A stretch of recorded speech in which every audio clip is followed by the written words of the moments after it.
मेरी सनक chapter 161 to 162। अब तक आप लोगों ने पढ़ा।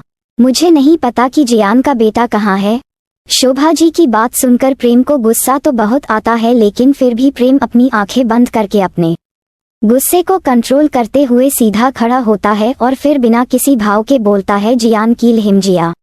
अपनी गन निकलता है और शोभा जी के सर पर रख देता है। और अब जब शोभा जी को एहसास होता है कि अब उनकी कोई भी सुनने वाला नहीं है और अब प्रेम अपनी बीवी से बहुत प्यार करने लगा है, और नैना से तो प्रेम पहले से ही बहुत प्यार करता था। अब आगे और प्रेम जिसे भी अपनी लाइफ में एक्सेप्ट करता है उन पर अपनी जान देता है। शोभा जी अपने ख्यालों में घूम थी कि तभी एक गन शॉट की आवाज आती है और शोभा जी के बाएं कंधे पर गोली लगती है, जिससे शोभा जी दर्द से तड़प उठती है। जियान, ये मत समझना कि मेरा निशाना चूक गया है, क्योंकि तुम अच्छे से जानती हो कि मेरा निशाना कभी गलत नहीं होता। मैं तुम्हें आखिरी मौका दे रहा हूँ। अगर तुम खुद से मुझे बता दूंगी तो मैं तुम्हें एक मौका दे सकता हूँ जिंदा रहने का। और इस गलतफहमी में मत रहना कि तुम नहीं होगी तो मेरा बेटा मुझे नहीं मिलेगा। मैं अपने बेटे को ढूंढने के लिए जमीन आसमान एक कर दूंगा, और तुम्हारे मरने या जीने से मुझे कोई फर्क नहीं पड़ेगा। मैं अपने बेटे को ढूंढ ही लूंगा। इतना बोलकर जियान इस बार अपनी गन को शोभा जी के सर पर तान देता है।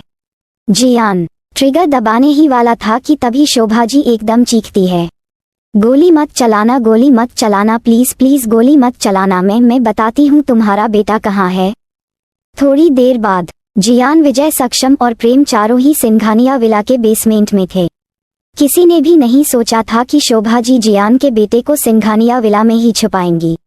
सभी लोग चारों तरफ आरव को ढूंढ रहे थे और तभी किसी बच्चे की सिसकने की आवाज उन चारों के कानों में पड़ती है। चारों आवाज की दिशा में जाने लगते हैं और तभी उनकी नजर एक 4 साल के बच्चे पर पड़ती है। उसे बच्चों के हाथ और पैर बंधे हुए थे और मुंह में बहुत सारा कपड़ा डाला गया था, जिससे वो लड़का आवाज ना कर सके। बच्चे की ऐसी हालत देखकर चारों का दिल भर आता है और जियान का तो जैसे कलेजा ही फटने को तैयार होता है। अपने बेटे की ऐसी हालत तो उसने अपने ख्वाबों में भी नहीं सोची थी। जिस बेटे को पाने के लिए ना जाने उसने किस किस से लड़ाई की थी और न जाने क्या क्या झेला था, तब जाकर अपने बेटे का चेहरा उसने देखा था। अपने बेटे पर एक खरोच भी बर्दाश्त न करने वाला आज अपने बेटे को ऐसी हालत में देख रहा था। आरव जब अपने पिता को अपने सामने देखा है तो आरव अपने पिता के पास जाने के लिए झटपट आने लगता है। उसकी झटपटाहट से पता चल रहा था कि आरव जियान के लिए कितना तड़प रहा है। जियान जल्दी से अपने बेटे के पास भागकर जाता है और उसके हाथ पैरों को खोल देता है। जियान आरव के मुंह से जैसे ही कपड़ा निकलता है तो आरव जोर जोर से रोने लगता है। उसकी आंखों में आंसू तो पहले से है, लेकिन आवाज उसके गले में ही कहीं दाबी हुई थी और उसकी आवाज में छुपे दर्द को महसूस करके सभी की आंखों में पानी आ जाता है और सभी की आंखों में शोभा जी, जैकी और प्रणव को लेकर गुस्सा भी दिखाई देने लगता है। प्रेम के दिल में आज अलग ही जज्बात पैदा हो रहे थे। प्रेम अपनी आंखों के सामने पहली बार बाप बेटे के बीच के प्यार को महसूस कर रहा था। प्रेम वैसे तो खुद भी जल्दी बाप बनने वाला था और अपने एक बच्चे को भी चुका था, लेकिन ऐसा एहसास आज प्रेम ने पहली बार महसूस किया था।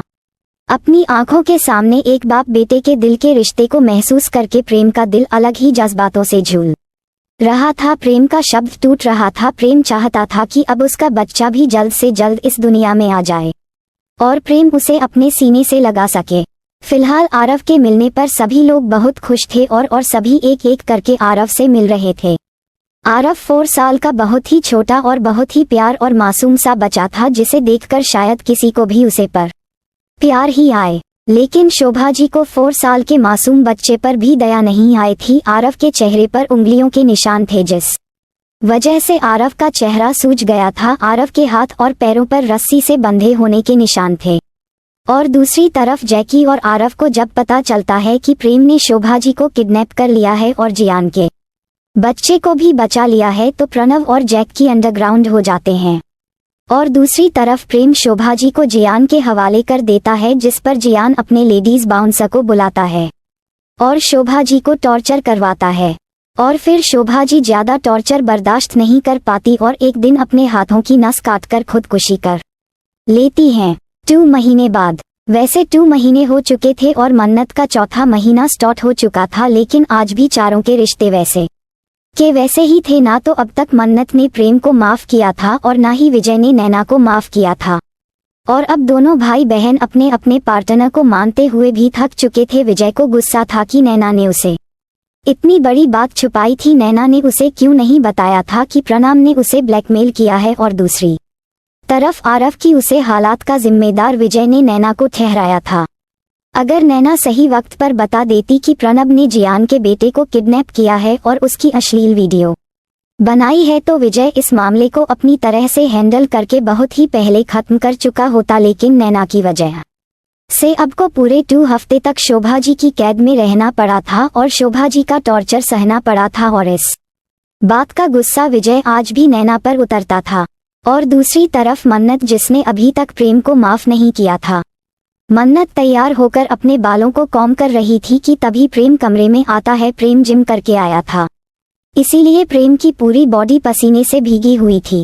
मन्नत एक नज़र प्रेम को देखती है और फिर प्रेम को नज़रअंदाज करके सामने रख सिंदूर की डब्बी को उठती है और अपनी मांग में सिंदूर लगाने लगती है। तभी प्रेम मन्नत के पास आता है और मन्नत के हाथों से प्रेम सिंदूर की डब्बी को ले लेता है। मन्नत सवालिया नजरों से प्रेम को देखने लगती है। प्रेम सिंदूर की डिब्बी से एक चुटकी सिंदूर लेता है और मन्नत की मांग में सजा देता है।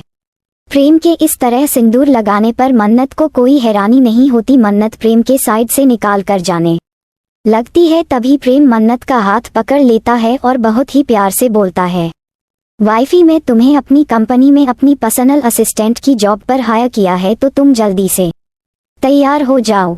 और अब मन्नत को जैसे कोई झटका लगता है। मन्नत अजीब नजरों से प्रेम को देखने लगती है। प्रेम को देखते हुए मन्नत इतना तो समझ जाती है कि प्रेम कोई मजाक नहीं कर रहा, लेकिन मन्नत गुस्से में बोलती है, अच्छा जी, तो अब आप चाहते हैं कि मैं आपकी कंपनी में जॉब करूं, और वो भी आपकी पर्सनल असिस्टेंट के तौर पर, और वो भी इस हालत में। पहले तो आपको मेरा काम करना बिल्कुल पसंद नहीं था और अब आप चाहते हैं कि मैं प्रेगनेंसी की हालत में जाकर आपकी कंपनी में काम करूं।